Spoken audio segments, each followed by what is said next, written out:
പാലക്കാട് അട്ടപ്പാടി ഭവാനി പുഴയിൽ കാട്ടാനയെ അവശനിലയിൽ കണ്ടെത്തി.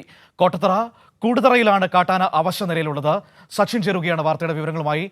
സച്ചിൻ, കാട്ടാന അവശനിലയിലാണ് എന്നാണ് ദൃശ്യങ്ങളിൽ നിന്ന് നമുക്ക് മനസ്സിലാക്കാൻ കഴിയുന്നത്.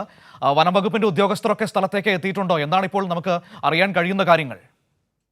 മനു, തമിഴ്നാട്ടിൽ നിന്നെത്തിയ കാട്ടാനയാണ് ഇപ്പോൾ അട്ടപ്പാടി ഭവാനി പുഴയിൽ അവശനിലയിൽ കണ്ടെത്തിയിരിക്കുന്നത്. കഴിഞ്ഞ 3 ദിവസമായി കാട്ടാന ഈ പരിസര പ്രദേശത്ത് ഉണ്ട് എന്നാണ് നിലവിൽ നാട്ടുകാരും അതേപോലെ തന്നെ വനവകുപ്പും വ്യക്തമാക്കിയിട്ടുള്ളത്.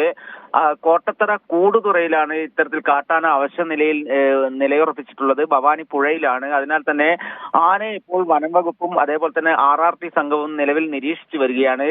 ആനയുടെ തലയിലും ചെവിയിലും നിലവിൽ പരുക്കുണ്ട് എന്ന് തന്നെയാണ് പ്രാഥമിക നിഗമനത്തിൽ വനംവകുപ്പ് ഉദ്യോഗസ്ഥർ അറിയിച്ചിട്ടുള്ളത്. അതിനാൽ തന്നെ ആനയെ പിടികൂടി ചികിത്സിക്കണോ അല്ലെ മറ്റു കാര്യങ്ങൾ എന്തൊക്കെ ചെയ്യണം എന്ന കാര്യത്തിൽ ഒരു തീരുമാനമായിട്ടില്ല. നിലവിൽ വനംവകുപ്പിന്റെ നേതൃത്വത്തിൽ ഇപ്പോൾ നിരീക്ഷണം തുടരുകയാണ്. മനു, ശരി, സച്ചിൻ വിവരങ്ങൾ നൽകിയത്.